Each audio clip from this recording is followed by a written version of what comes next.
Introduction. 1. Certain nombre de psaumes nous présente tout spécialement le Seigneur Jésus, quoique beaucoup d'autres parlent de lui sous divers aspects. Après l'entretien sur le chemin d'Emmaüs où il avait fait brûler 2 cœurs avant de quitter les siens, Jésus a souligné qu'il fallait que toutes les choses qui sont écrites de lui dans les psaumes fussent accomplies. Il leur a alors ouvert l'intelligence pour entendre les Écritures. Luc 24.32, 44 à 45. Quelqu'un a appelé de tels psaumes le cœur du Saint Livre. En eux, les évangiles rappellent surtout les faits de la vie du Sauveur, mais les psaumes, et particulièrement ceux que nous allons considérer, nous font entrer un peu plus dans les sentiments qu'a éprouvé dans l'intimité de son être, Jésus qui a tant souert, généralement solitaire. De tels psaumes sont très souvent cités à son sujet dans le Nouveau Testament, preuve qu'il parle bien de Christ, soit dans les discours de Pierre puis de Paul dans les Actes, et surtout dans l'Épître aux Hébreux. Mais s'il fallait que le Christ soure ces choses, il fallait aussi qu'il entre dans sa gloire. Luc 24.26, suivez les sourances, 1 Pierre 1.11. Certains psaumes se concentrent sur de telles gloires. Si, dans ces portions de la parole, l'Esprit de Dieu a voulu nous faire entrer en quelque mesure dans les profondeurs où l'amour du Sauveur l'a conduit, ne nous convient-il pas de les considérer avec toute révérence, sentant bien la distance qui nous sépare d'eux, ce qu'il a pu vivre lui-même. Le psaume 22 par exemple nous parle de ces heures de ténèbres, pendant lesquelles le petit groupe qui avait été précédemment au pied de la croix, se tenait loin regardant ces choses. Luc 23.49. Il faut aussi veiller à ne pas dépasser ce que la parole nous présente. D'aucuns ont voulu le faire, présumant ou supposant tel ou tel aspect qui ne nous est pas clairement révélé, ils se sont plus d'une fois fourvoyés. Comme hélas, parfois, ceux qui ont cherché à les corriger. Nul ne devait regarder dans l'arche, type de Christ, même pas là. Touché, sous peine de mort. La moitié des psaumes, d'après leur suscription, ont été composés par David, le doux psalmiste d'Israël, avec bien d'autres, ils expriment les expériences qu'ont traversées de tels hommes de Dieu. Mais, chose remarquable, l'Esprit de Dieu qui les a inspirés, les a conduits souvent beaucoup plus loin que leurs propres sentiments, jusqu'à exprimer ceux du Sauveur lui. Même, aussi seul cet esprit de vérité peut-il prendre de ce qui est à lui et nous l'annoncer, son but n'est-il pas de le gloriaire. Jean 16.14. D'autres portions de la parole nous présentent divers types de Christ. Lors de l'entretien du ressuscité avec les 2 disciples, il commençait par Moïse et par tous les prophètes, et leur expliquait, dans toutes les Écritures, les choses qui le regardent. Luc 24.27. Relevons en passant les cas de Joseph, Moïse et David. Chacun d'eux a connu un chemin de souffrance, qui les a fait descendre fort bas, puis ils ont été élevés à la gloire. Joseph a délivré son peuple de la famine, Moïse, de l'esclavage, David, de l'ennemi. La parole de Dieu se plaît à relever divers incidents de leurs vies et de leurs expériences, qui, d'une façon voilée peut être, mais claire pour le croyant, parler de celui qui devait venir. Nous considérerons d'abord quelques psaumes parlant des souffrances, puis d'autres des gloires. Ne fallait-il pas que le Christ sourit ces choses, et qu'il entra dans sa gloire. Luc 24.26. Les souffrances. Psaume 40.6-13, 16 à 17, 1 à 3. L'obéissance de Christ à la volonté du Père. Voici, je viens, psaume 40.7, Hébreux 10.9. 2 Corinthiens 3.18 nous dit, nous tous, contemplant à face découverte la gloire du Seigneur, nous sommes transformés en la même image, de gloire en gloire, comme par le Seigneur en esprit. Le voile qui, pour les Juifs, demeurait sans être levé dans la lecture de l'Ancien Testament et qui jusqu'à aujourd'hui demeure, élevé pour le croyant. Nous tous pouvons contempler à face découverte, sans voile, les gloires variées du Seigneur, gloire personnelle, éternelle, gloire au ciel que nous partagerons avec lui dans le règne, gloire morale tout le long de sa vie ici-bas. Et l'Esprit de Dieu agit dans nos cœurs. Pour qu'en le contemplant, nous soyons transformés. Ce psaume 40 nous présente le Seigneur Jésus venant dans ce monde dans un chemin d'obéissance et de dévouement total. Dans une parfaite soumission à la volonté de Dieu. AIGE.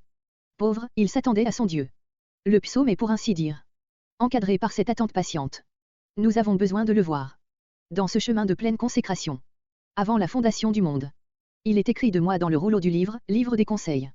Éternel de Dieu, il contient le mystère de ce qui s'est passé dans le secret du ciel entre le Père et le Fils. Père, tu m'as aimé avant la fondation du monde. Jean 17.24. Au commencement était la parole, et la parole était auprès de Dieu, et la parole était Dieu, éternel dans son existence, distincte dans sa personne, divin dans son essence. Avant la fondation du monde, l'agneau a été préconnu. 1 Pierre 1.20. Et ceux que Dieu a bénis de toute bénédiction spirituelle dans les lieux célestes en Christ, il les a élus en lui. Avant la fondation du monde, Éphésiens 1.3-4, élus selon la préconnaissance de Dieu le Père. 1 Pierre 1.2. N'allons pas plus loin dans ce mystère qui nous est révélé dans la mesure où notre intelligence limitée peut le saisir. Dans le temps. En entrant dans le monde, il dit. Rappel Hébreux 10.5. Notre psaume précise, tu m'as creusé des oreilles. Voici, je viens, c'est mes délices, ô mon Dieu, de faire ce qui est ton bon plaisir, psaume 40.6-8. Jean 1.14 nous dit, la parole devint chair. Jésus lui-même déclare, moi, je procède de Dieu et je viens de lui, car je ne suis pas venu de moi-même, mais c'est lui qui m'a envoyé, Jean 8.42. Et plus tard, je suis sorti d'auprès du Père, et je suis venu dans le monde, Jean 16.28. En Luc 1.35, l'ange révèle à Marie, l'Esprit Saint viendra sur toi, et la puissance du Très-Haut te couvrira de son ombre, c'est pourquoi aussi la sainte chose qui naîtra sera appelée Fils de Dieu. Ô berger, il est annoncé. Aujourd'hui, vous est né un Sauveur, qui est le Christ, le Seigneur. Quel en était le signe? Un petit enfant, emmailloté et couché dans une crèche, Luc 2.12. Philippiens 2.6-7 complétera le mystère, étant, subsistant, en forme de Dieu. Il s'est anéanti lui-même, prenant la forme d'esclave. Étant fait à la ressemblance des hommes. Sans contredit, le mystère de la piété est grand. Dieu a été manifesté en chair, 1 Timothée 3.16. Fils de Dieu, il l'était avant la fondation du monde. Comme on l'a dit, sa naissance sur la terre a correspondu à ce qu'il était auprès de Dieu toujours. Devenu véritablement homme, il est resté aussi véritablement Dieu, en une seule personne, malgré son abaissement. Ne scrutons pas plus loin le mystère, personne ne connaît, à fond, le Fils, si ce n'est le Père, Matt 11.27. Sur la terre. Tu m'as creusé des oreilles, c'est mes délices ô mon Dieu de faire ce qui est ton bon plaisir, V6, émoticône n'en croyant pas ses yeux, de même que les tables de la loi étaient dans l'arche, ta loi est au-dedans de mes entrailles. Que comportait cette obéissance et cette soumission parfaite? Annoncer la justice de Dieu, ne pas retenir ses lèvres, ne point cacher sa justice au-dedans de son cœur, parler de sa délité et de son salut, ne pas sciller sa bonté et sa vérité. Nous pouvons, dans l'Évangile, suivre de lieu en lieu celui qui présentait la grâce, qui eut essai de bonté et de compassion envers les malades, les pauvres, tous ceux qui venaient à lui. Mais aussi, ne craignant pas de parler ouvertement à ceux qui rejetaient cette grâce, en particulier aux pharisiens et aux scribes, Luc 20.3. Au début de son ministère, Jésus avait répété, bienheureux, bienheureux. Matt 5.3-12. À la haine de sa course, pourquoi doit-il redire tant de fois, malheur, malheur, malheur, Matt 23.13-29. Quand il doit adresser des reproches aux villes dans lesquelles le plus grand nombre de ses miracles avaient été faits, avec quelle tristesse il doit redire, malheur. Et pourtant, en ce temps-là, Jésus répondit et dit, oui, Père, car c'est ce que tu as trouvé bon devant toi. Il se soumet à l'opprobre, au rejet. Ses bras restent quand même ouverts, venez à moi, vous tous qui vous fatigués et qui êtes chargés, et moi, je vous donnerai du repos. Matt 11.28. Qu'a-t-il devant lui? Des maux sans nombre m'ont entouré. Mes iniquités m'ont atteint et je ne puis les regarder, elles sont plus nombreuses que les cheveux de ma tête, et mon cœur m'a abandonné, V12. Mes iniquités m'ont atteint, V12. Voilà la perspective qui l'attend, sans être encore la croix. C'est en quelque sorte le bouc Azazel, Lévitique 16.8, 21, 22, qui s'en va seul dans une terre inhabitée, chargée des péchés d'Israël. Ceux qui prennent plaisir à mon malheur, V14. Que de fois il a rencontré la contradiction des pécheurs contre lui-même. Hébreux 12.3. Un refrain jalonne les évangiles, contre les pharisiens tinrent en conseil, contre lui, Matt 12.14, 27.1. Il cherchait quelques faux témoignages contre Jésus, Marc 14.55, 60, contre lui toute la cohorte, Matt 27.27, craché. Contre lui, Marc 14.65, 15.19. À son Dieu il demande la délivrance, le secours, maintenant. Mon âme est troublée, et que dirai-je? Père, délivre-moi de cette heure, mais c'est pour cela que je suis venu à cette heure. Père. Glorieux ton nom, Jean 12.27-28. Quelques-uns, pourtant, répondront à son amour, et rechercheront le Dieu sauveur, que tous ceux qui te cherchent s'égayent et se réjouissent en toi, que ceux qui aiment ton salut disent continuellement, manieux accent aigu soit l'Éternel. V16. Tu m'as creusé des oreilles. Hébreux 10.5 dira, tu m'as formé. Un corps. Corps formé par Dieu lui-même, naissance virginale. Corps humain, parfait comme tel, ayant eu faim, ayant eu soif. Ayant été lassé du chemin. Mais corps qu'il a voulu prendre pour pouvoir, non devoir, mourir, Hébreux 2.14. À la veille du sacrifice suprême, quand il institue la scène, il dira à chacun des siens, ceci est mon corps, donné pour vous, faites ceci en mémoire de moi. Il avait tout donné, sa gloire, son amour, sa compassion, ses forces, sa réputation, son honneur, et tant d'autres choses encore, que pouvait-il donner de plus? Son corps. Il a, comme la brebis muette, subi les coups, les crachats le fouet, la honte, et pourrir l'horrible supplice de la croix, sur laquelle il a traversé les heures de ténèbres alors qu'il était fait péché pour nous. Deux hommes, qui n'avaient pas osé le suivre, se sont rencontrés. Au pied de la croix, où pendait ce corps inanimé, ils prirent le corps de Jésus, et l'enveloppèrent de linge, avec les aromates. Il y avait, dans le jardin, un sépulcre neuf. Ils mirent donc Jésus. Là, Jean 19.38-42. À la reine du psaume, le Christ rappelle ce qu'il a été, AIGE. Pauvre. Deux expressions que nous sommes appelés à sonder. Dans la mesure où nous le pouvons, ayant peu connu d'aiction. Et de réelle pauvreté, bienheureux celui qui comprend le pauvre. Au mauvais jour l'Éternel le délivrera, l'Éternel le gardera, il sera rendu heureux sur la terre, psaume 41.12. Jérémie exprimait dans ses lamentations, je suis l'homme qui ai vu l'aiction par la verge de sa fureur, 3.1. Mon œil se consume d'aiction, psaume 88.9. Souviens-toi de David et de toutes ses aictions, psaume 132.1. Souviens-toi de mon aiction, Lament 3.19. Il a été, le pauvre, parce que volontairement il s'est fait pauvre, quoiqu'il eût de grands biens, Pierre Ovi 13.7. Il a connu la pauvreté au point d'être secouru par les femmes d'elles qui le suivaient, Luc 8.3. Et lorsque les pharisiens et les hérodiens lui demandent s'il faut payer le tribut à César, il doit les prier d'apporter un denier, n'en ayant pas lui-même, Marc 12.15. Étant riche, il a vécu dans la pauvreté pour vous, Anne que par ça. Pauvreté vous fussiez enrichis, 2 Corinthiens 8.9. Dernière parole du psaume 40, tu es mon secours et celui qui me délivre. Mon Dieu. Ne tarde pas. Il n'a pas été exaucé en ayant été sauvé de la mort, mais à travers la mort. Durant les jours de sa chair, ayant OERT, avec de grands cris et avec larmes. Des prières et des supplications à celui qui pouvait le sauver de la mort, ayant été exaucé à cause de sa piété, quoiqu'il fût fils il a appris l'obéissance par les choses qu'il a souertes, Hébreux 5.7. Émoticône n'en croyant pas ses yeux, les 3 premiers versets de notre psaume vont donner la réponse. La réponse divine, V1 à 3. J'ai attendu patiemment l'Éternel, et il s'est penché vers moi et a entendu mon cri. Il m'a fait monter hors du puits de la destruction, la mort, hors d'un bourbier fangeux, le péché, et il a mis mes pieds sur un roc, ce roc glorieux de la résurrection. Il s'est penché vers moi, V1. Dieu pour ainsi dire voit son fils. Remonté du puits, il a entendu son cri, ce fils qui attend. Sous ERT, et salué par Dieu, Hébreux 5.10, assieds-toi à ma droite, psaume 110.1. La mort ne lui a pas été épargnée, mais étant ressuscité, il est devenu, pour tous ceux qui lui obéissent, l'auteur du salut éternel, Hébreux 5.9. Quand le sacrifice est consommé, il peut entonner un cantique nouveau, la louange de notre Dieu. Il n'est plus seul, plusieurs le verront et craindront et se conherront en l'Éternel, confère. Jean 12.24. En cette journée de la résurrection, premier jour de la semaine, jour de lumière, il s'emploiera à ramener, à haine de les avoir autour de lui le soir même, ceux qui s'éloignaient, un Pierre qui l'avait renié, 2 qui s'en allaient à Emmaüs, et d'autres encore. Quand il est apparu au milieu d'eux, les disciples se réjouirent. Quand ils virent le Seigneur.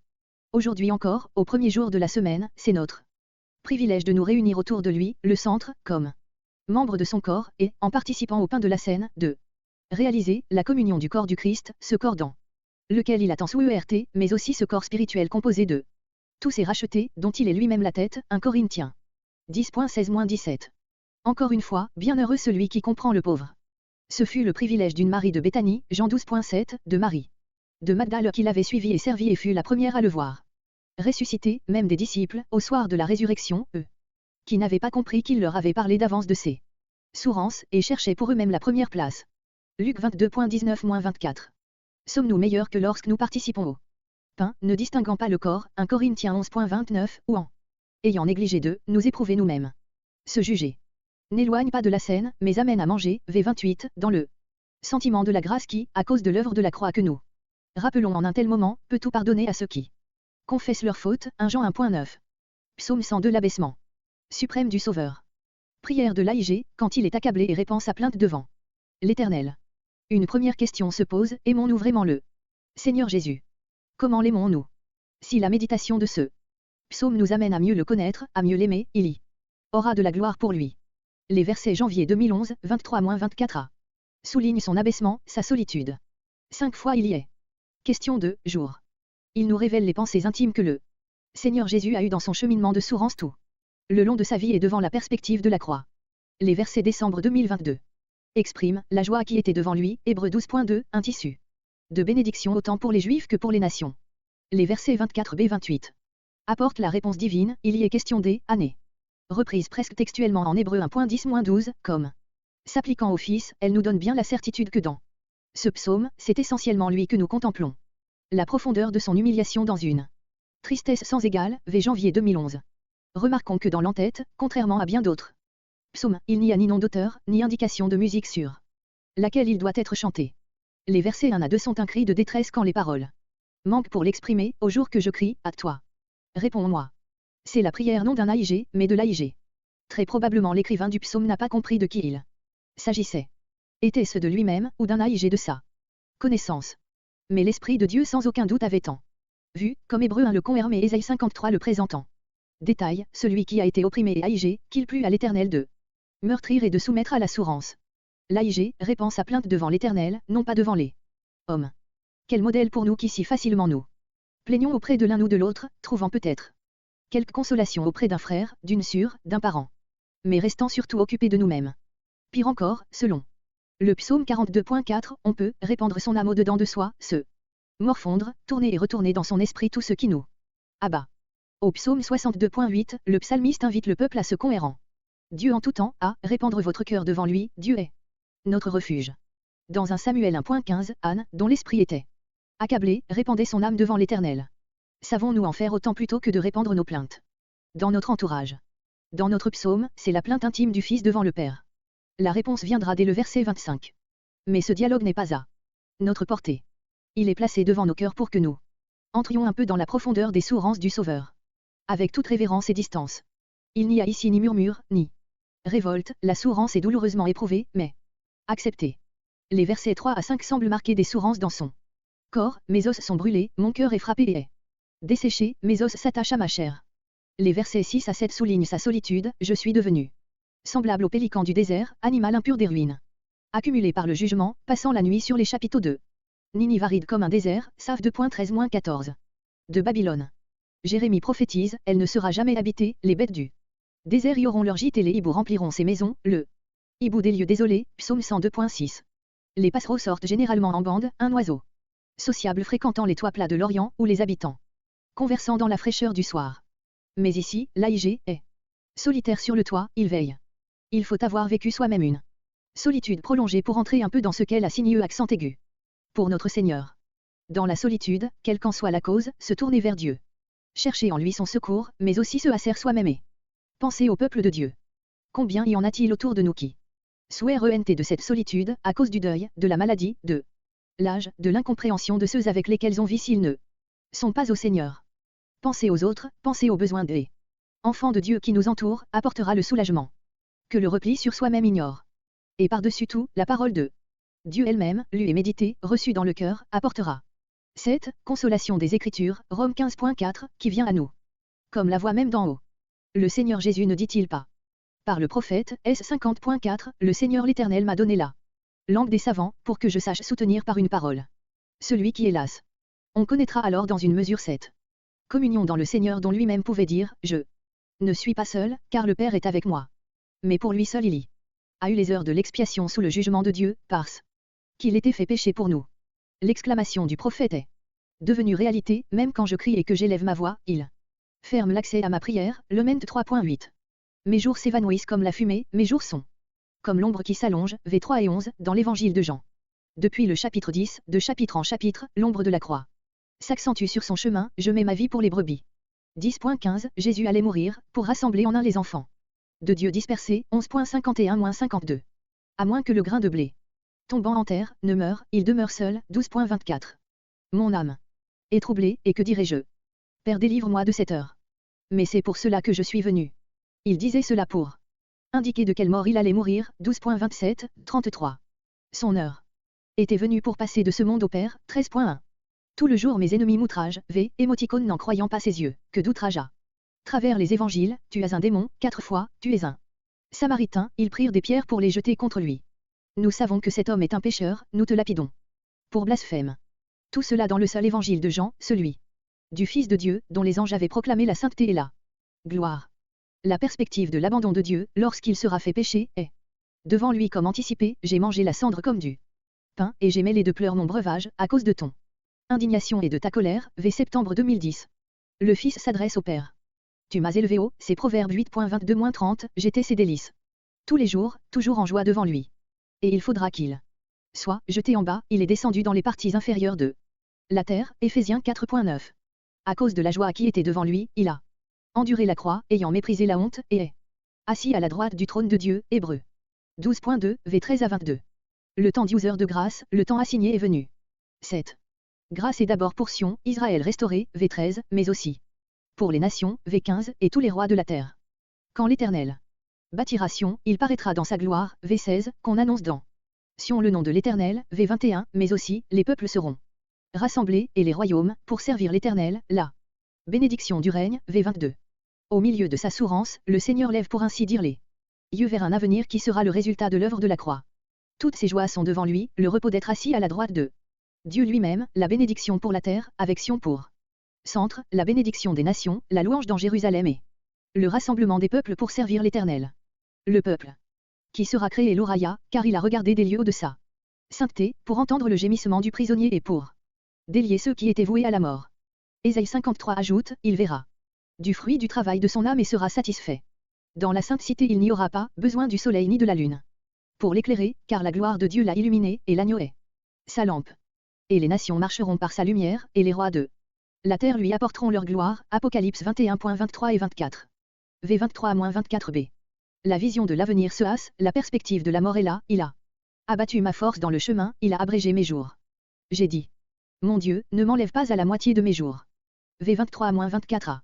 La moitié de mes jours, dans sa parfaite humanité, en toute chose rendue semblable à ses frères, il ressent douloureusement ce que signifie être enlevé par une mort atroce. À quelque 33 ans. C'était le sort prévu pour les hommes de sang et de fourbe qui n'atteindraient pas la moitié de leur jour. Psaume 55.23. Et lui a dû passer par là. La réponse divine, V24b28. La voix de l'AIG est comme coupée au verset 24 et Dieu lui même parle à son fils. L'AIG a ressenti la brièveté de ses jours. La réponse dans Ô parle d'années, tes années sont de génération en génération. Il est le Créateur qui a jadis fondé la terre, et les cieux sont l'ouvrage de ses mains, et pourtant, ils périront, mais toi, tu subsisteras, toi tu es le même et tes années ne nieront pas. Tu es le même, celui qui existe, immuable en lui-même.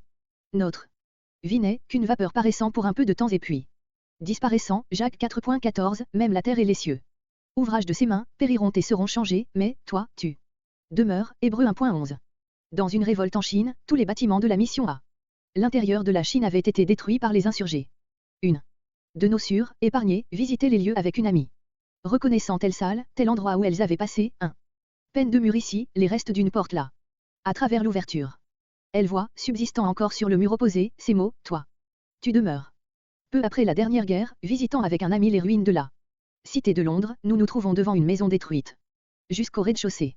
Subsistait une porte d'entrée et son linteau sur lequel les propriétaires d'autrefois avaient gravé le verset de 2 Corinthiens 5.1, si notre maison terrestre qui n'est qu'une tente est détruite, nous avons un édice de la part de Dieu, une maison qui n'est pas faite de main, éternelle, dans les cieux.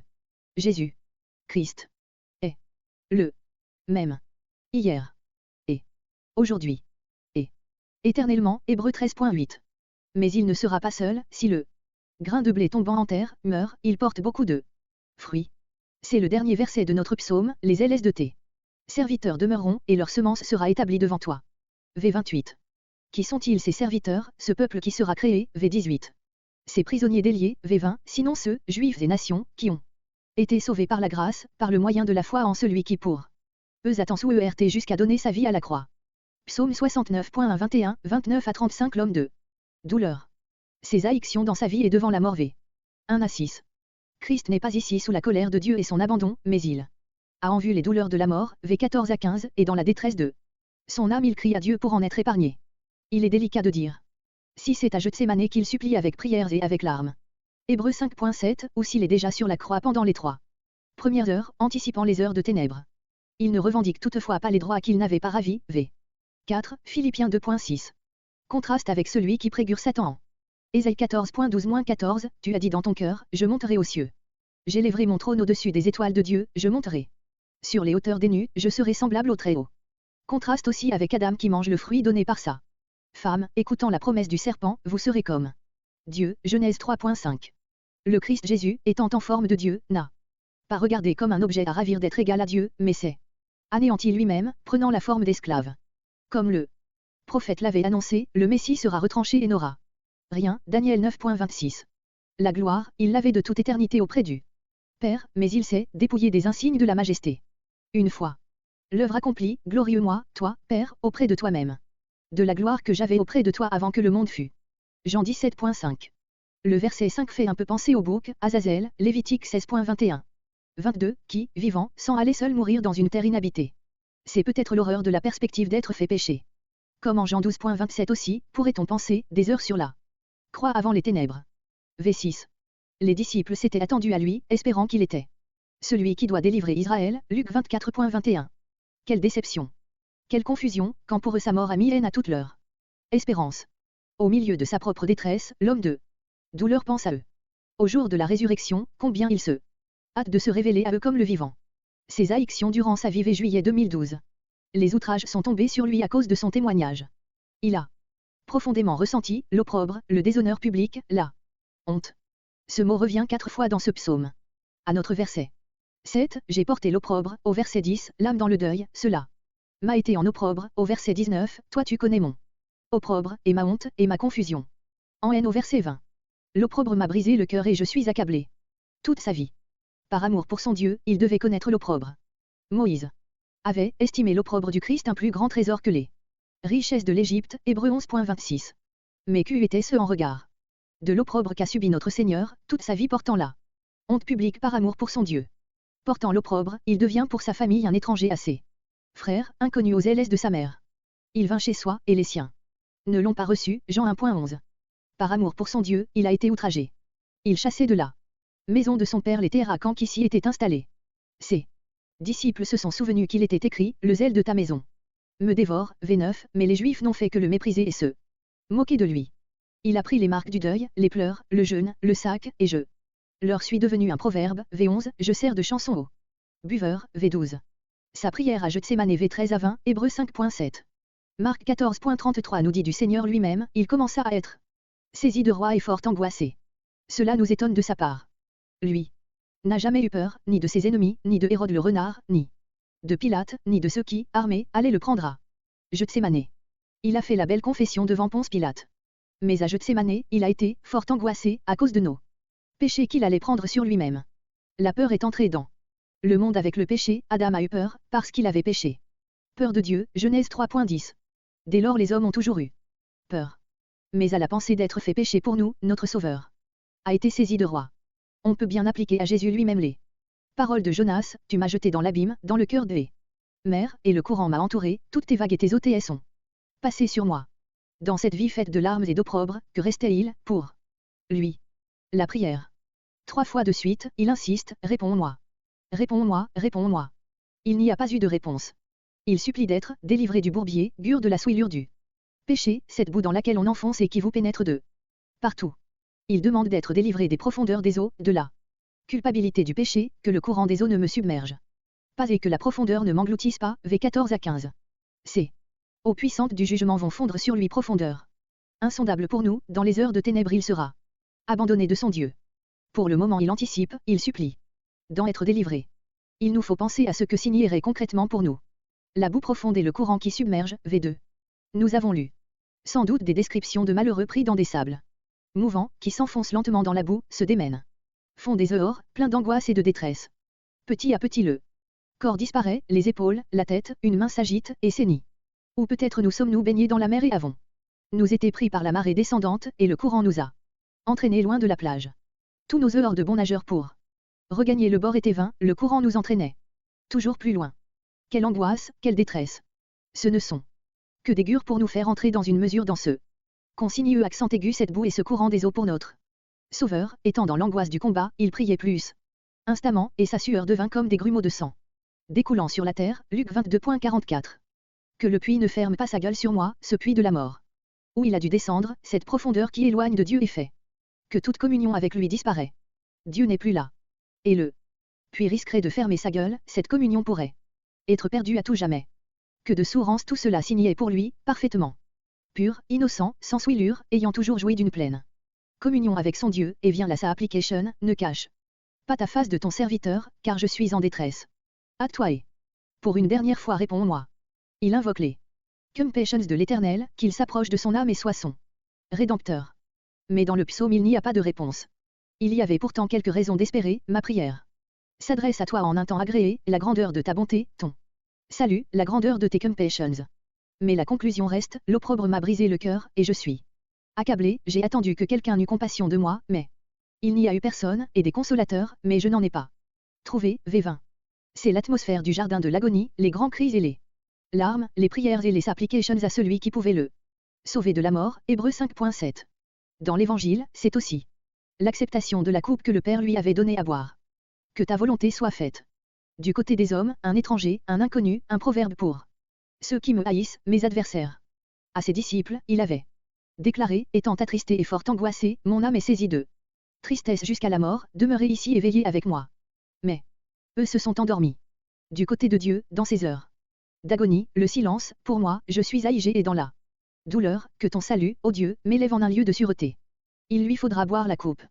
Mais à travers l'abandon et la mort, il sera exaucé, à cause de sa piété, consommé, il est devenu, pour tous ceux qui lui obéissent, l'auteur du salut éternel, Hébreux 5.8-9. Les résultats V30 à 36. Dans sa détresse il avait dit, ne me cache pas ta face, V17. Il avait traversé l'obscurité profonde, abandonné même de son Dieu. Mais dans la résurrection il peut s'écrier, ta face est un rassasiement de joie.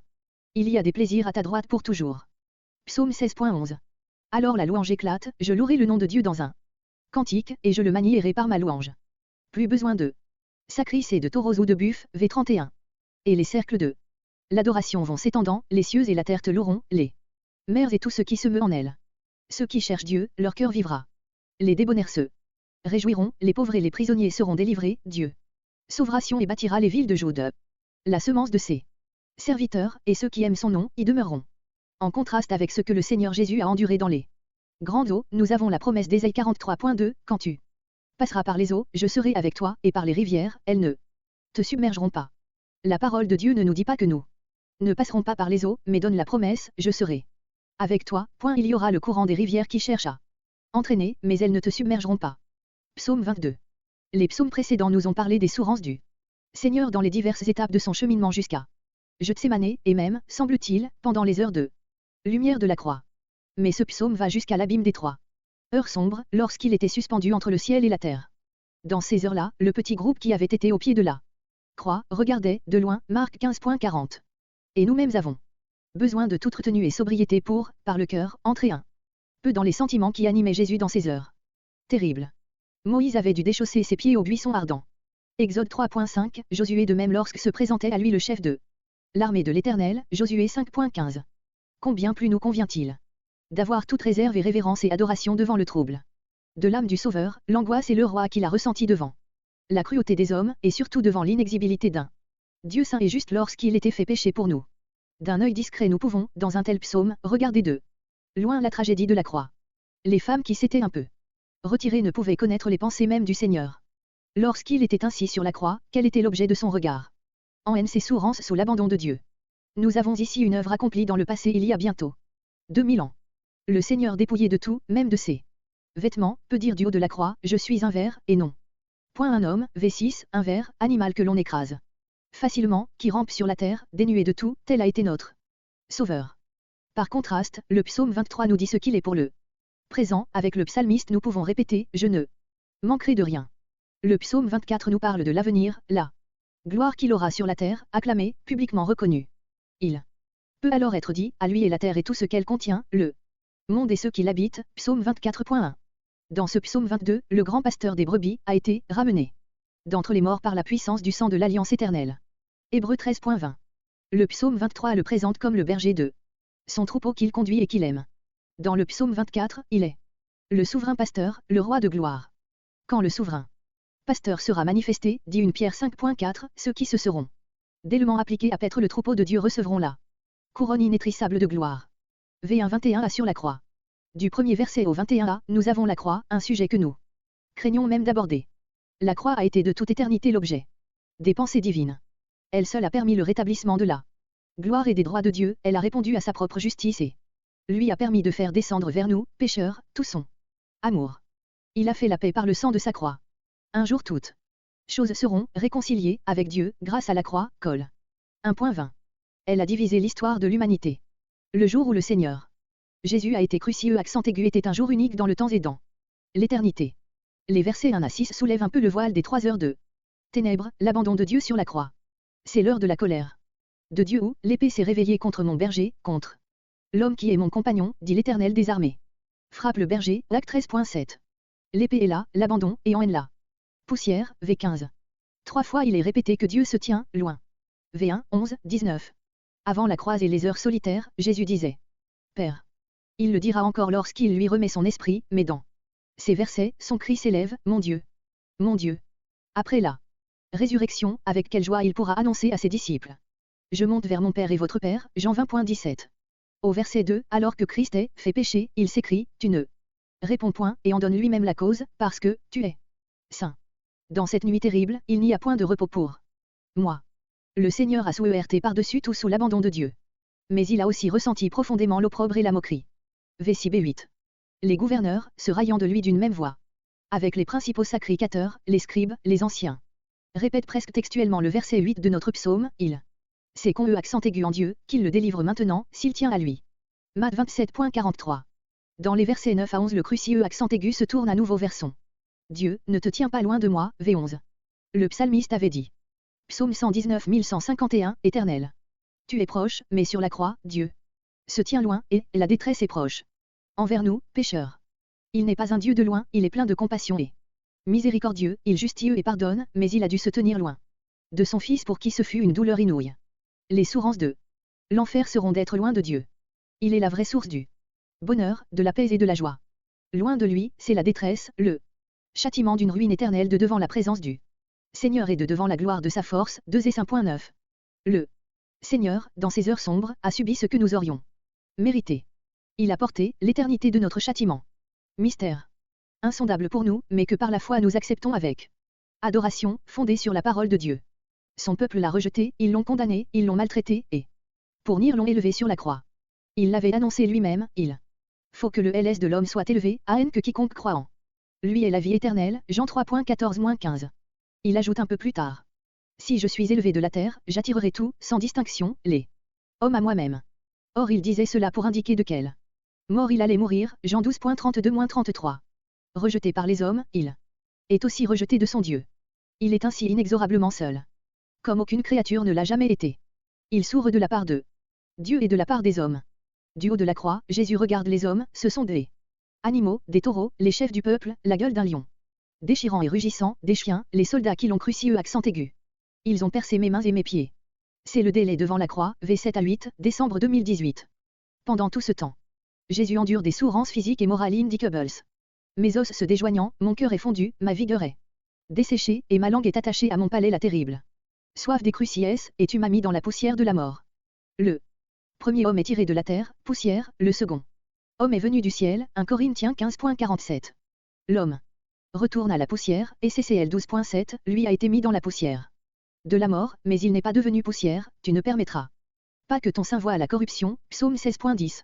Les mains qui avaient fait tant de bien ont été percées, les chiens ont cloué à la croix les pieds de celui qui de lieu en lieu avait déversé sur les hommes sa compassion et ses bienfaits. Ils ont mis haine à ce chemin-là. V14 à 15. Le crucieux accent aigu sent que sa vigueur s'en va peu à peu, je suis répandu comme de l'eau, mon cœur est comme de la cire, ma vigueur est desséchée. Les atroces souffrances augmentent. Tous mes os se déjoignant, je compterai tous mes os, V14. 17. Normalement on ne sent pas ses os, mais quand ils font sourire, la douleur est beaucoup plus intense. Le supplice de la croix est parmi les plus grands, une mort terrible. Et pendant tout ce temps ceux qui délaient devant la croix, me contemplent, me regardent. Puis les uns après les autres. Toutes les foules qui s'étaient assemblées à ce spectacle, s'en retournent, frappant leur poitrine, Luc 23.48. Les soldats ont partagé entre ses vêtements, sur sa robe ils ont jeté le sort. Tunique sans couture, symbole de sa perfection, Jean 19.23-24. Aucun opprobre ne lui est épargné et les souffrances morales de toute nature dépassent encore les douleurs physiques. Si nous devons un jour vraiment sourire, nous avons Dieu près de nous. Nous avons sa consolation. Et si nous cherchons des consolateurs, peut-être se trouvera-t-il quelqu'un pour venir nous encourager. Pour lui, il n'y a eu personne. Pour Isaac il y avait eu un substitut, le bélier retenu par les cornes. Pour Jésus il n'y avait pas de substitut possible, il se livrait lui-même, il était fait péché pour nous. La parole nous parle souvent de myrrhe, en particulier dans le Cantique des Cantiques. La myrrhe et son amertume rappellent les souffrances du Seigneur. Il y avait eu Gethsémané, le pressoir. À l'huile, puis Gabata, le pavé, la dureté des cœurs humains, et maintenant c'était Golgotha, le lieu du crâne, la mort. Dans la couverture intérieure du tabernacle, et dans les voiles, il y avait 4 couleurs, le blanc représentant la pureté parfaite de Christ, le bleu, celui qui était venu du ciel, la pourpre, sa gloire royale future, en haine l'écarlate, la couleur du sang.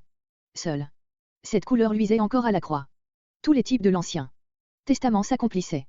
Qu'y avait-il pourtant dans son cœur, sinon cette première prière, Père, pardonne-leur, car ils ne savent ce qu'ils font. Luc 23.34. Pour eux et pour nous il invoque le pardon qui sera le résultat de son œuvre. Dans les évangiles, nous avons les 7 paroles de la croix, dans ce psaume, les pensées et les sentiments du Sauveur. Il a goûté la seconde mort, l'abandon de Dieu. Avant d'entrer dans la mort même, salaire du péché. Une dernière prière, sauve-moi de la gueule du lion, V21. Satan est là. Il a dû se retirer lors de la tentation au début du ministère. Il a étendu ses pièges tout du long, surtout vers la haine. Et maintenant, la gueule ouverte va-t-elle engloutir l'homme? Parfait. Les résultats. Tu m'as répondu d'entre les cornes des buées.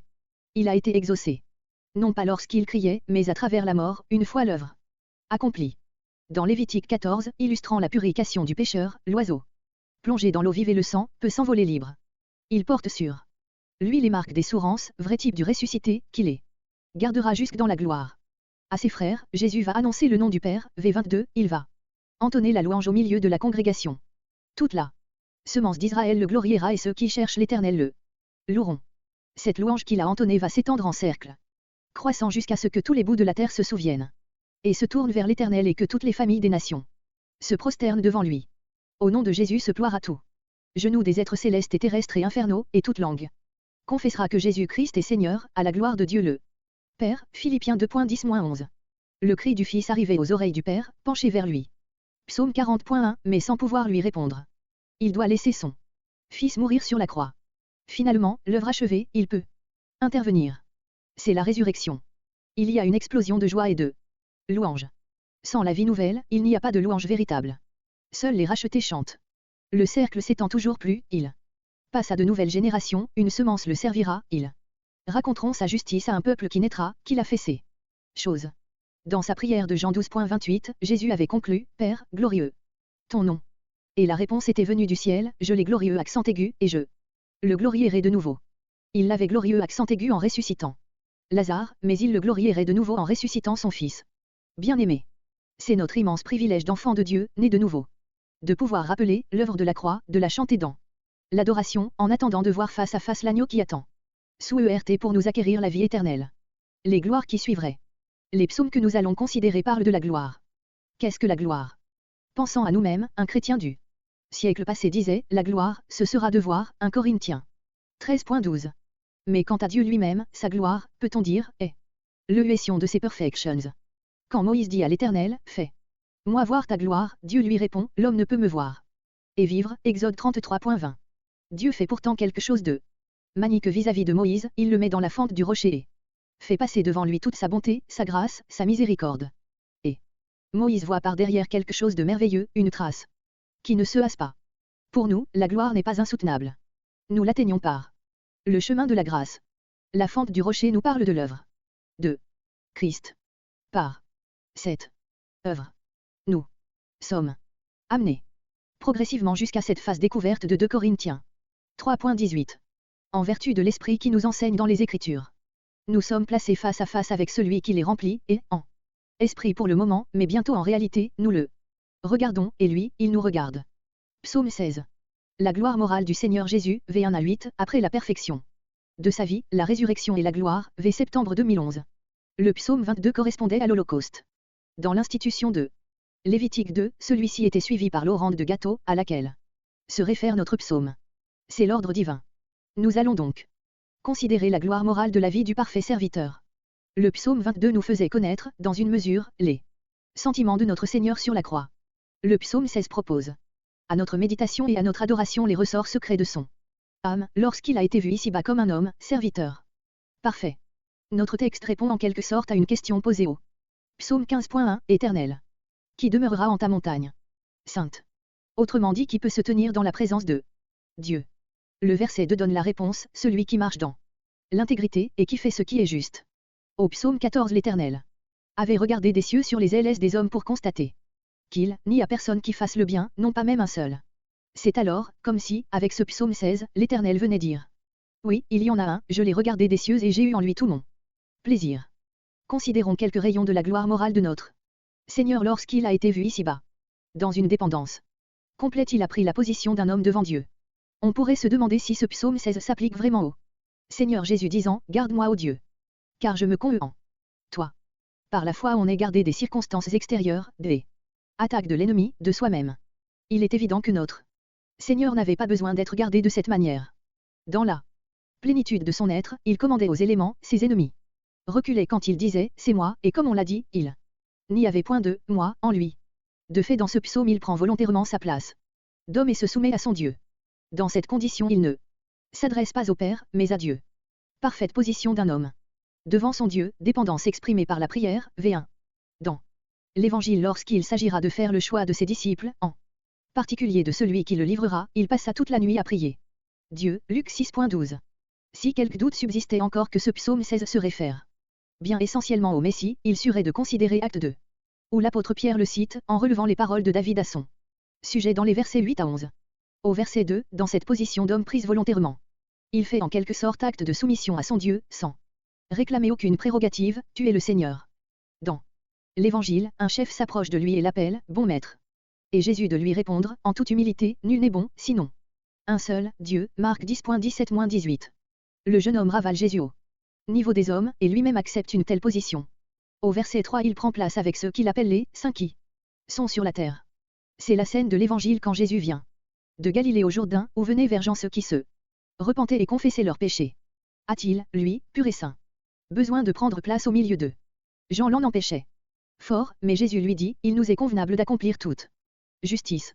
C'était juste que dans la position d'homme qu'il avait prise il s'associe avec ceux qui prenaient une telle attitude devant Dieu. L'homme parfait montre encore une gloire à laquelle il répond parfaitement, la délité, V4. Il se sépare moralement complètement de ceux qui courent après un autre. L'Antichrist, il ne s'associe nullement à leur rite d'adoration. Plus d'une fois dans l'Évangile il élèvera sa voix vers son Père. Lorsque le diable le tente et lui ouvre tous les royaumes de la terre, il répondra, il est écrit, tu rendras hommage au Seigneur ton Dieu, et tu le serviras lui seul, Matthieu 4.10. Dans les psaumes considérés précédemment, nous avons vu combien le Seigneur a souveraineté ici-bas. Mais dans nos versets 5 et 6, nous discernons, dans le profond de son être, des sentiments de satisfaction, à voir l'Éternel pour la portion de son héritage. Et de sa coupe, il ne s'appesantit pas sur son lot quotidien de souffrance. Sur la terre, il y avait dans le secret de son âme ceux qui dépassaient infiniment toute la gloire terrestre qu'il aurait pu avoir, il a l'Éternel pour sa portion. Pour le présent, cela lui sutait. Bien sûr en lui-même il avait toute connaissance, il était là. Sagesse, et pourtant comme homme dépendant il se laisse enseigner, l'Éternel me donne conseil, même pendant les nuits. Dans l'intégrité de son cœur il peut exprimer, je me suis toujours proposé l'Éternel devant moi. On se souvient de son affirmation en Jean 8.28, je ne fais rien de moi-même, mais selon que le Père m'a enseigné, je dis ces choses. En Jean 14.31, il affirme, selon que le Père m'a commandé, ainsi je fais. Dans ses paroles comme dans ses actes, il n'a qu'une chose devant lui. Une obéissance parfaite. Quelle est la réponse à toute cette dépendance, cette confiance, le résultat de cette communion? C'est la joie du cœur, mon cœur se réjouit, et mon âme s'égaie, V9. S'agit-il de son âme, il sait qu'elle ne sera pas abandonnée au Sheol. S'agit-il de son corps, il n'a aucun doute qu'il ne verra pas la corruption, V10. En regardant au-delà de la mort, il voit la résurrection et jusqu'à la gloire de Dieu. Déjà son cœur se réjouit. Ce cœur a été haïgé, blessé, fondu. Devant lui se présentait alors la coupe que le Père lui donnait à boire, l'abandon sur la croix, son âme très sainte ne pouvait qu'en sourire profondément. Malgré tout, comme homme, il se conhut en Dieu. Il avait lui le pouvoir de se ressusciter. Mais il a l'assurance, dans cette condition humaine, qu'il a prise, que son Dieu ne l'abandonnera pas au Sheol, qu'il ne verra pas la corruption. En quelque sorte depuis le ciel le Père contemple le corps inanimé de son Fils bien-aimé. Il en prend soin jusqu'au jour glorieux où tu me feras connaître le chemin de la vie. Le chemin passera par le puits et le bourbier fangeux, mais il aboutira à la vie. En Acte 2.28, il deviendra les chemins de la vie, chemins qui seront la part de tous les rachetés pour lesquels il s'est donné lui-même.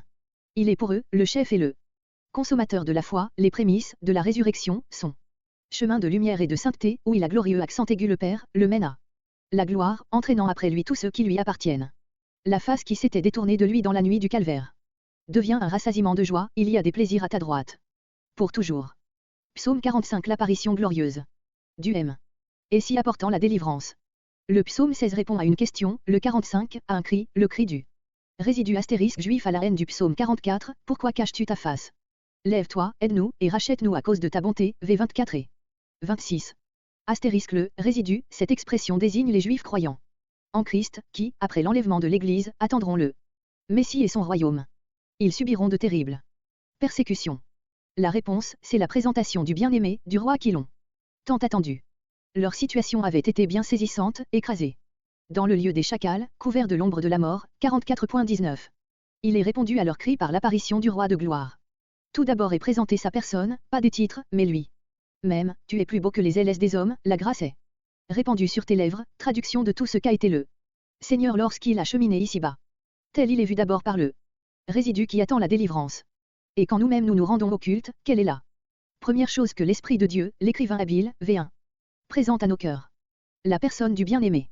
Dans cette contemplation, le Del entre dans une certaine mesure en communion avec Dieu lui-même. Pouvoir contempler la beauté du Seigneur n'est-ce pas la base, le fondement de notre culte? Sa beauté dans sa gloire morale ici-bas, dans son sacrifice, sa beauté que nous contemplons maintenant dans la gloire, portant encore la marque de ses souffrances. Nous contemplons aussi toute son œuvre. Ici le résidu à devant. Lui le vrai David qui combat pour leur délivrance et l'établissement du règne. Pour nous il s'agit d'un autre combat. Celui contre les puissances des ténèbres et l'ennemi de nos âmes. Par la mort il a rendu impuissant celui qui avait le pouvoir de la mort, c'est-à-dire le diable, Hébreux 2.14. Quelle louange montera du cœur du résidu en réalisant quel combat il a livré pour les libérer de leur situation désespérée. Quelle louange encore plus fervente s'élève de nos cœurs quand nous nous souvenons de toutes les souffrances qu'il a endurées, telles que les psaumes précédents nous les ont présentées, le travail de son âme, pour arracher à Satan ceux qui étaient pendant toute leur vie assujettis à la servitude. Viennent ensuite les gloires du vrai Salomon, sa majesté, sa magnificence, mais aussi les choses terribles, qui amèneront le règne de justice et le sceptre de droiture. Cette note n'est-elle peut-être pas trop souvent absente dans notre louange, celle de voir le Seigneur dans sa gloire régner en puissance, apportant la paix et la justice. La louange individuelle monte vers lui, elle est aussi collective. Pour ce qui nous concerne, de la part de l'Assemblée. Sans doute. Là, LLE, du verset 10 représente TL en première ligne. Jérusalem, mais on peut assimiler cette pensée à l'Assemblée d'aujourd'hui. Pour elle, écoute, vois, incline ton oreille. Oublie. Et pour lui, voir la beauté de celle pour qui il attend. Sous ERT. Les noces du roi vont avoir lieu pour le résidu, mais les noces de l'agneau nous touchent encore plus, adore-le. Et dans notre adoration, lorsque l'Église considère la beauté de son époux, n'oubliera-t-elle pas tout ce qui est de son origine terrestre?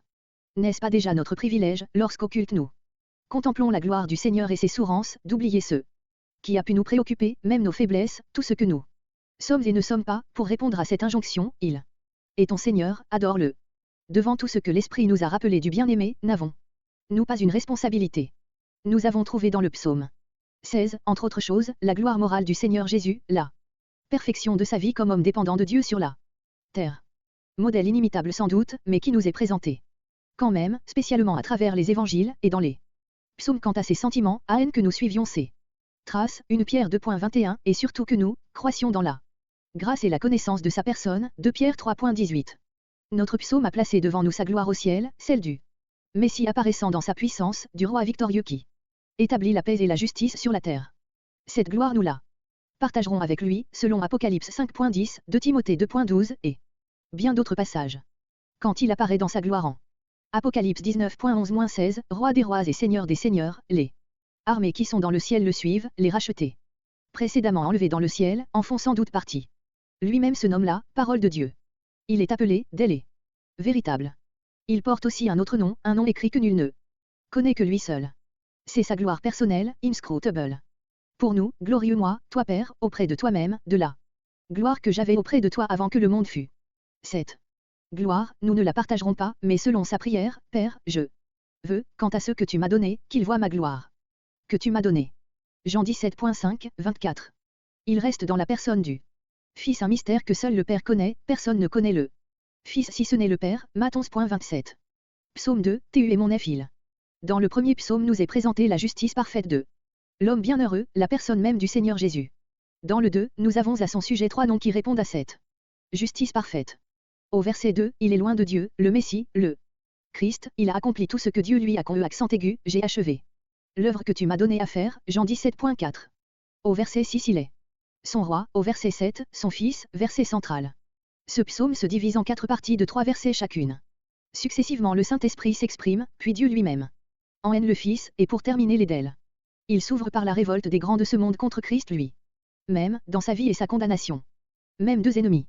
Comme Hérode et Ponce Pilate consultent ensemble et deviennent amis contre Christ, Luc 23.12. Cette persécution se continue à travers les âges envers les enfants de Dieu, Jean 15.19. Dans l'avenir cette révolte contre Christ sera manifeste, les 10 rois qui ont reçu pouvoir avec la bête, combattront contre l'agneau, Apocalypse 17.14. De même en 19.19, la bête et les rois de la terre et leurs armées sont assemblés pour livrer combat à celui qui est assis sur le cheval et à son armée.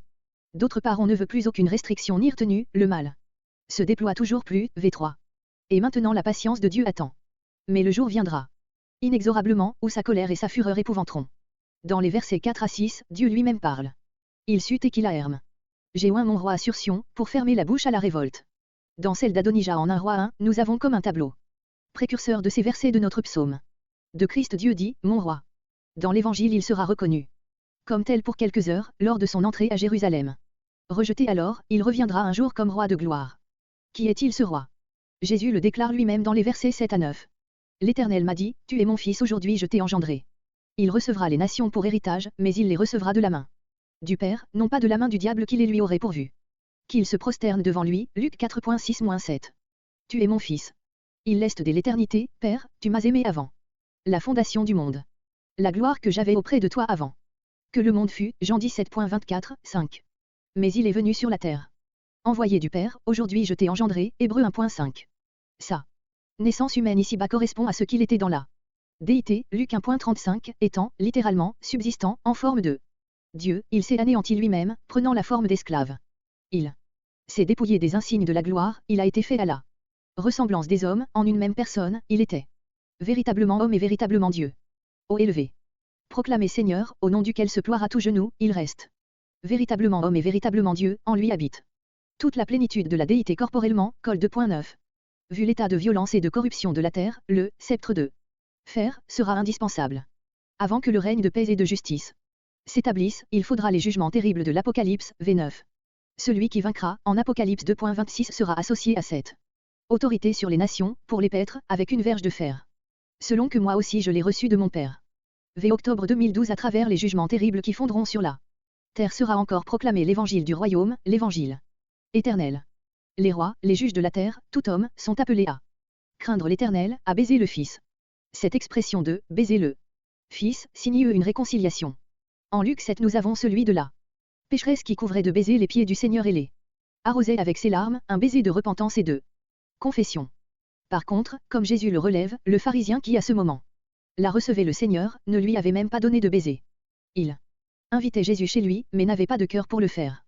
En Acte 20 un serviteur va s'en aller et l'on est là sur le rivage, c'est le baiser de toute une assemblée qui voit quelqu'un qui les quitte. Et ne les reverra plus.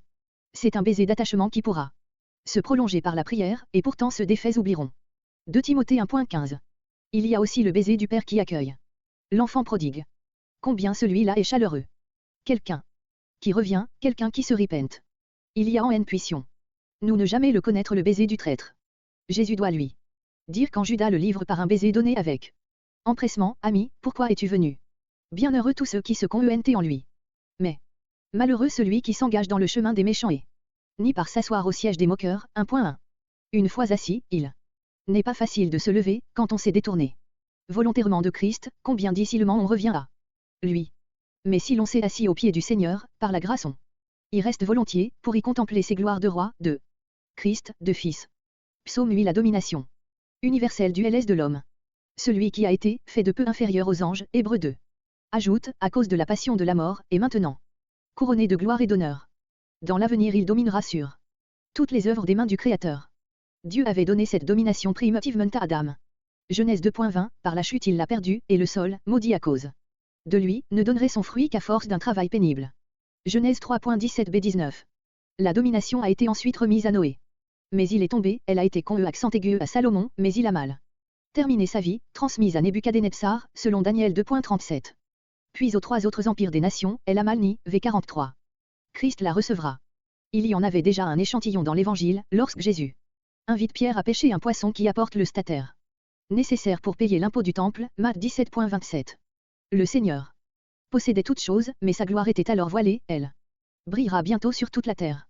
Maintenant c'est par la bouche des petits enfants qu'il a fondé sa force, ou sa louange, Matthieu 21.16, petits enfants, surtout dans le domaine spirituel, nouveau convertis au début de la course chrétienne, encore bien ignorants, mais qui peuvent bénir celui qui les a sauvés.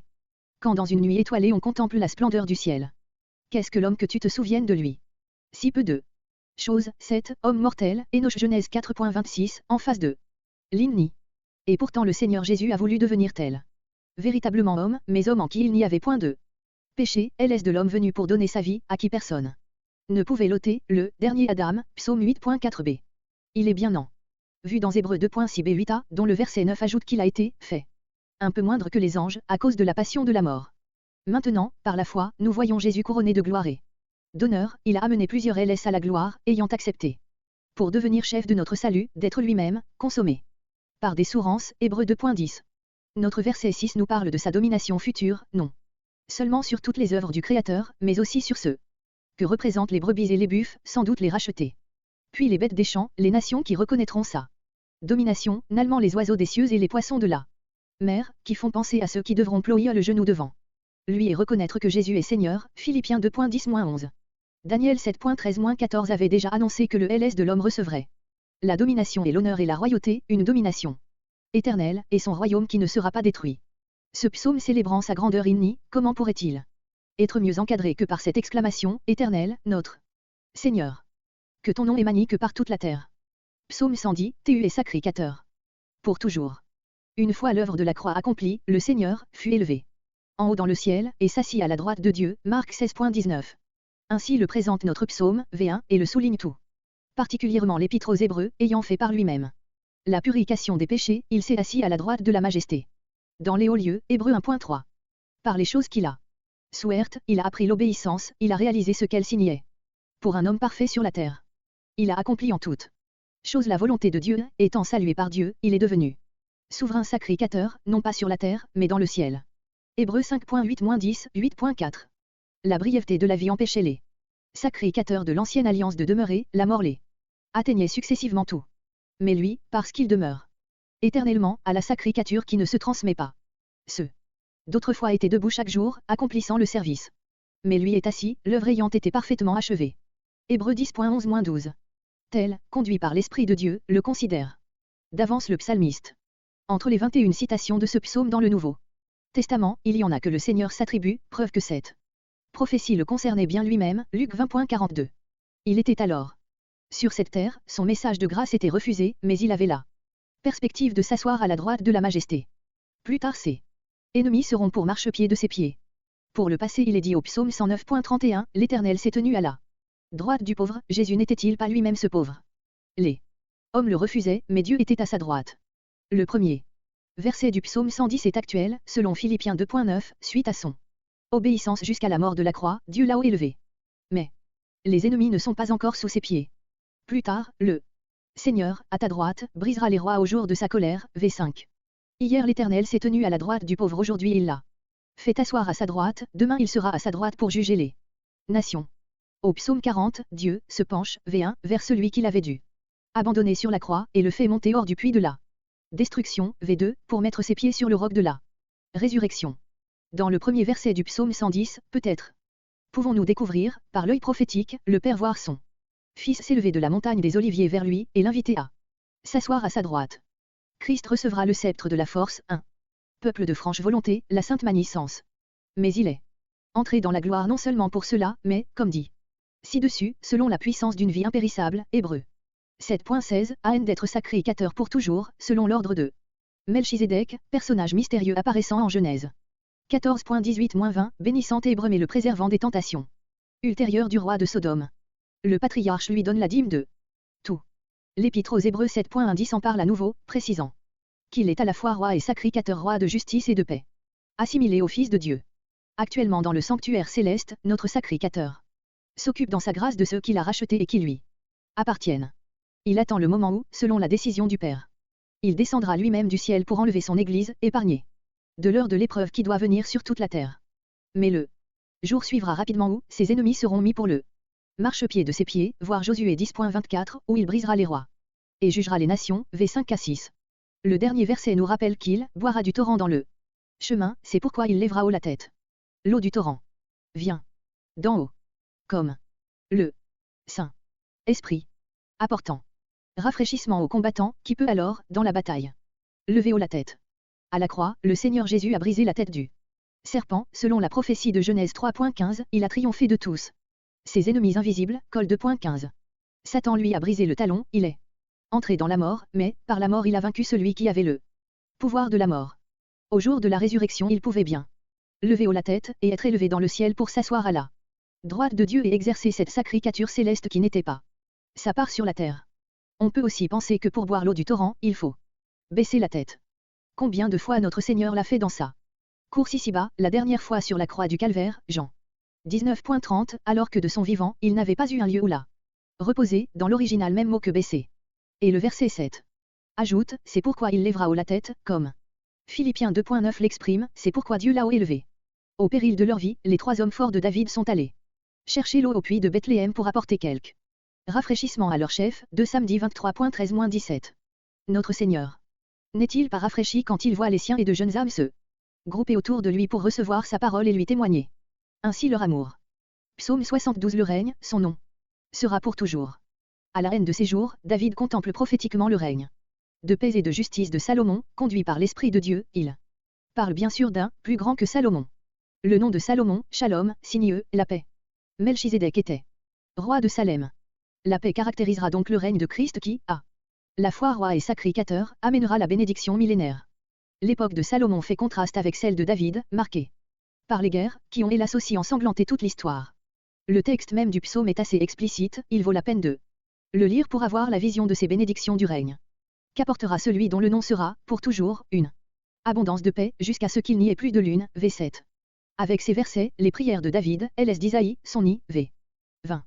Dans les psaumes qu'il lui a été donné d'écrire, il a considéré les souffrances du Sauveur, l'incompréhension qu'il a rencontrée, la haine des hommes, l'abandon sur la croix sous le jugement de Dieu. Ses regards se sont portés aussi vers sa résurrection et son élévation dans la gloire. Avant de clore sa carrière, le doux psalmiste d'Israël a encore la révélation de celui qui domine parmi les hommes, qui sera juste, dominant en la crainte de Dieu, et il sera comme la lumière du matin, quand le soleil se lève, un matin sans nuage. 2 Samedi 23.3-4. Les lèvres qui avaient rendu par avance témoignage des souffrances qui devaient être la part de Christ et des gloires qui suivraient, expriment une dernière prière de louange, béni soit le nom de sa gloire, à toujours, et que toute la terre soit pleine de sa gloire. Amen. Oui, Amen. Conclusion. Dans ces 4 derniers psaumes, ne peut-on pas voir un tableau d'une éternité à l'autre? Dans le 2, nous remontons à l'éternité passée, dans le 8 dans le passé du temps, avec l'abaissement de notre Seigneur et l'annonce de sa gloire future. Dans le 110, nous trouvons le présent et son osseux actuel de sacrificateur, et dans le 72, l'avenir et la bénédiction universelle. Toi qui t'es abaissé de la gloire suprême aux profondes douleurs, à la mort de la croix. Exalté maintenant plus haut que le ciel même. Jésus, pour t'adorer, nous élevons nos voix.